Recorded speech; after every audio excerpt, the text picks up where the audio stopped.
Hi Kirsten, can you tell us a little bit about yourself? Hi, I graduated from Loyola University of New Orleans in 2014. Following graduation, I spent a year with Young Adults in Global Mission in Mexico City, where I lived with a Mexican host family and worked with an organization named Centro de Estudios Ecumenicos.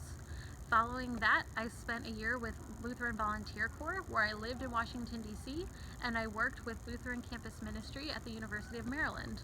While there, I worked with college students facilitating small groups and co-led a group down to Haiti for a week.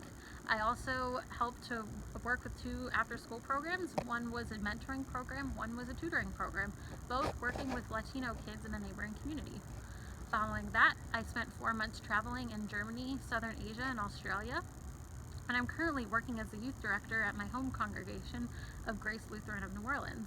I'm also volunteering with Mesa Abierta Ministries, working with the Latino community here in the greater New Orleans area. What does the word leader mean to you? A leader is someone who intently listens to those around them. They also encourage and guide others to be leaders in their own community. A leader is someone who is not afraid to take risks and face new experiences. They also admit when they're wrong and listen and learn from those around them. How do these definitions shape your ability both to collaborate with others and also to engage the gospel? So by participating in YAGM and LVC and traveling, I faced new and challenging experiences. I met people living out their faith in their own lives, a faith many times that was different than my own. I engaged with those whose languages was not the same language that I knew.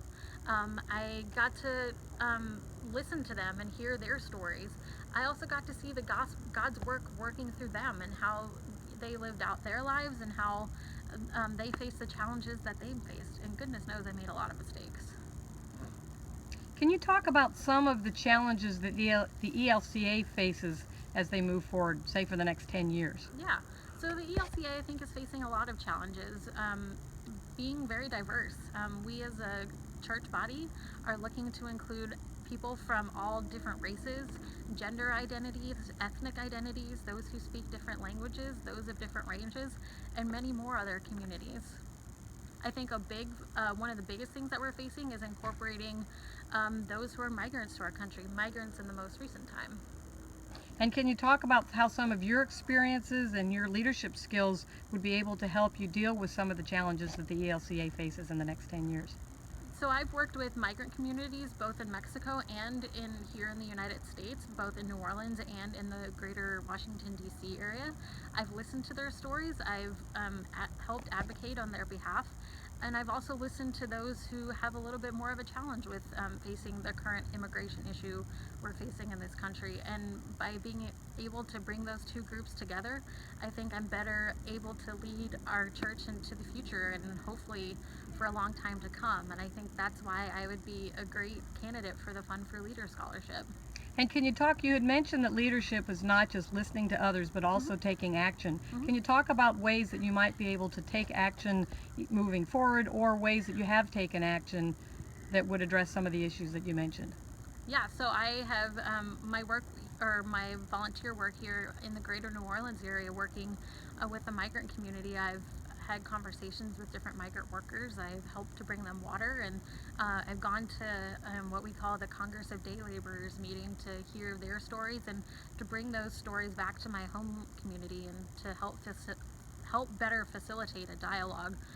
Action needs to happen, and dialogue is the first place that happens. And when you took the group to Haiti, can you talk about some of the things that you experienced there and how those experiences might have helped you dealing with some of the diversity pieces that you mentioned? Yeah, so I led a group of University of Maryland students down to Haiti, where we got to see different religious groups working in Haiti.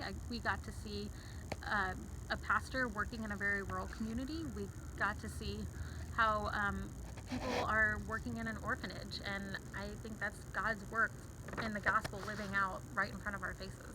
Great. Thank you very much, Kirsten. Yep, thank you.